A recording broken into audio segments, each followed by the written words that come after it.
Damien Legendre, je suis lead UX designer en agence chez LunaWeb à Rennes.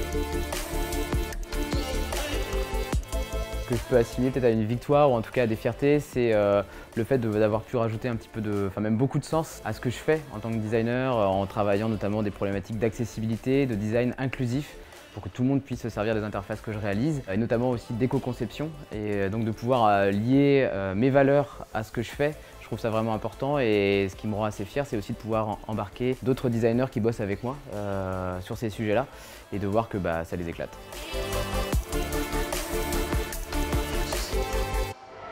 Je suis venu pour parler d'éco-conception à la table ronde de la fin de la journée et ce que j'aimerais, c'est sensibiliser au fait qu'on peut faire des choses. Alors certes, c'est un des petits pas qu'on peut faire en termes de sobriété numérique et de sobriété même au niveau environnemental, et donc d'essayer d'intéresser le plus de designers possible à cette notion, parce qu'ils ont un rôle vraiment prépondérant à faire sur la façon dont ils vont bâtir les périmètres des sites web pour faire des choses essentielles, qui soient plus adaptées finalement à l'usage et qui embarquent moins de fonctionnalités inutiles et donc lourdes.